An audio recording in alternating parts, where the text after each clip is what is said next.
Mời quý vị các bạn cùng theo dõi trận thi đấu vật nữ hạng 50 kg trong khuôn khổ thi đấu vật cổ điển vật tự do vô địch quốc gia 2024. Đây là giải thi đấu cấp quốc gia cuối cùng trong năm 2024 này.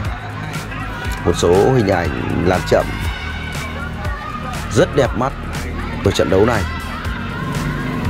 Và bây giờ mời quý vị và các bạn cùng hướng lên thảm đấu nơi vận động viên xinh đẹp Đỗ Ngọc Linh của Bắc Ninh trang phục đỏ. Đỗ Linh đã bị chấn thương nơi tay phải anh em ạ. Và đối thủ của Đỗ Ngọc Linh ở trận đấu này là Vũ Thị Hạnh của Thanh Hóa. Như vậy đây là một tính toán chiến thuật. Vũ Thị Hạnh của Thanh Hóa thường thi đấu ở hạng cân 53 hoặc 55, và năm nay có lẽ tính toán chiến thuật của đội tuyển vật nữ Thanh Hóa thì Vũ Thị Hạnh của Thanh Hóa đã ép cân xuống thi đấu ở hạng 50 kg. Và đây sẽ là một vấn đề mấu chốt của hạng 50 kg. Đây được coi là hai ứng cử viên sáng giá nhất cho tấm huy chương vàng hạng 50 kg mùa giải năm nay. Như vậy là trận đấu bắt đầu. Và một tin vui nữa với quý vị và các bạn là người đẹp Đỗ Ngọc Linh của đội tuyển vật nữ Bắc Ninh trang phục đỏ vừa mới giành một vinh quang cho Tổ quốc, cũng như là vinh dự rất lớn cho làng vật nữ của chúng ta. Đó là tấm huy chương vàng vật bãi biển U20 thế giới. Một chiến thắng vang dội, một tấm huy chương vàng danh giá, và có lẽ đây là thành tích lớn nhất của làng vật Việt Nam hiện nay ở đấu trường thế giới.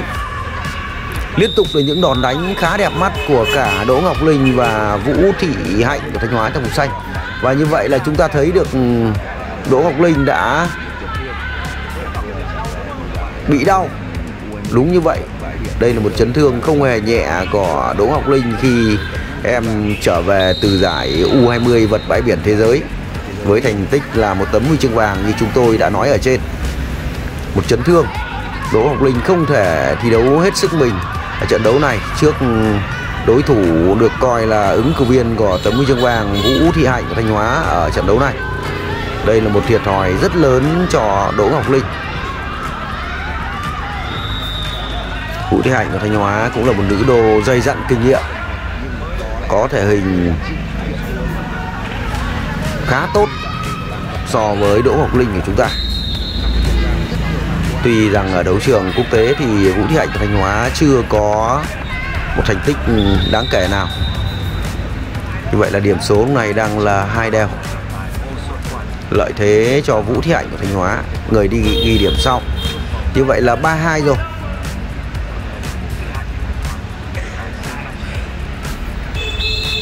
Vừa rồi thì Vũ Thị Hạnh của Thanh Hóa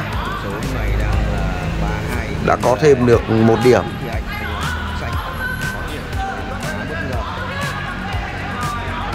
Vũ Thị Hạnh của Thanh Hóa đã thi đấu ở rất nhiều mùa giải.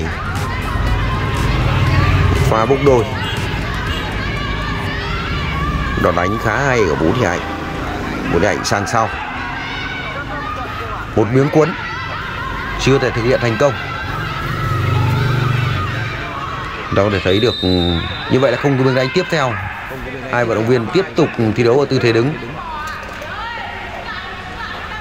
Trận đấu tiếp tục. Vào năm 2023 thì Vũ Thị Hạnh đã bất ngờ đánh bại người đàn chị và cũng là kiện tướng vật nữ quốc gia Đoàn Thị Kim Oanh của Thừa Thiên Huế tại một giải đấu, nhưng đó là giải đấu vật nữ dân tộc, đó là Cúp Phùng Hưng, cũng là giải đấu vật nữ dân tộc duy nhất mà Liên đoàn Vật Việt Nam tổ chức cho tới thời điểm này. Khi đó thì Vũ Thị Hạnh của Thanh Hóa đánh bại Đoàn Thị Kim Oanh của Thừa Thiên Huế để giành tấm huy chương vàng hạng 53 kg trong khuôn khổ thi đấu vật nữ dân tộc Cúp Phùng Hưng thành phố Hà Nội 2023. Đó là một cơn địa chấn không hề nhẹ tại Cúp Phùng Hưng 2023.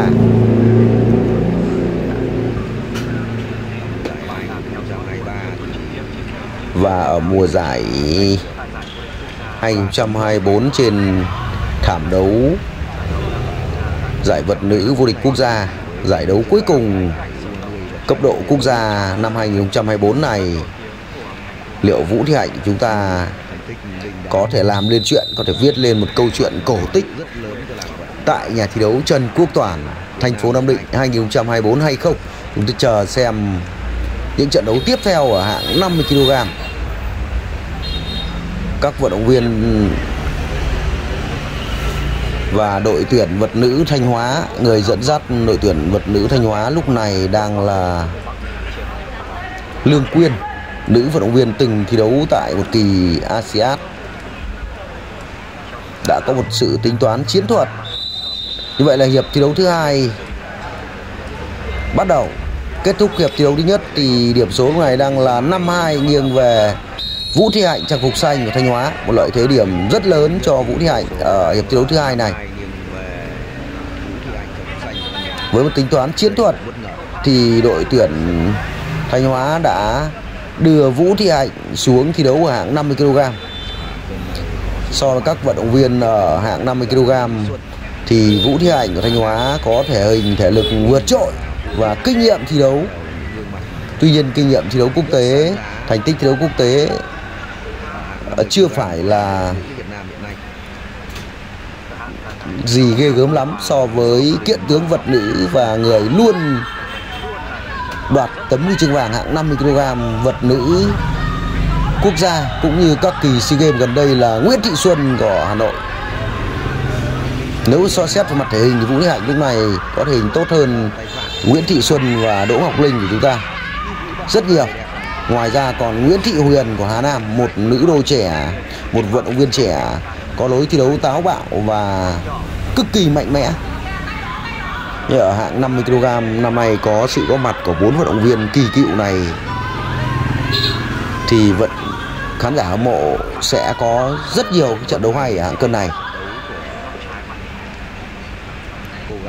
Đây là trận thi đấu thứ tư, lượt trận thi đấu đầu tiên ở hạng 50 kg.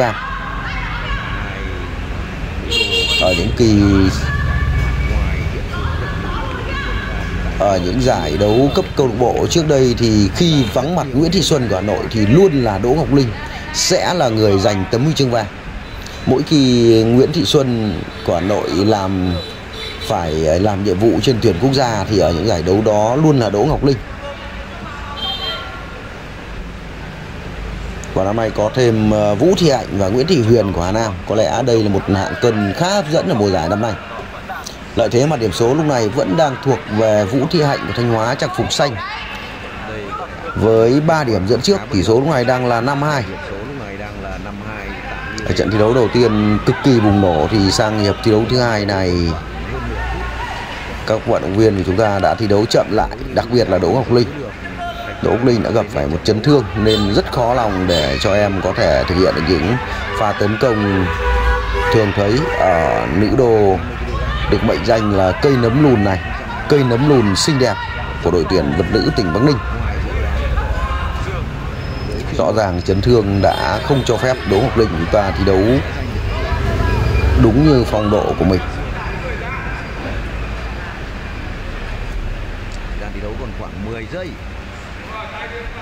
Trận đấu ở hiệp thi đấu thứ hai này là khá chậm. Lợi thế mà điểm số lúc này vẫn đang thuộc về Vũ Thị Hạnh. Như vậy là thời gian thi đấu của hiệp trận đấu đã kết thúc. Với cách biệt điểm số là 5-2 thì Vũ Thị Hạnh của Thanh Hóa đã giành thắng lợi trận đấu này. Đây là một bất ngờ, có lẽ là bất ngờ lớn nhất ở hạng 50 kg năm nay.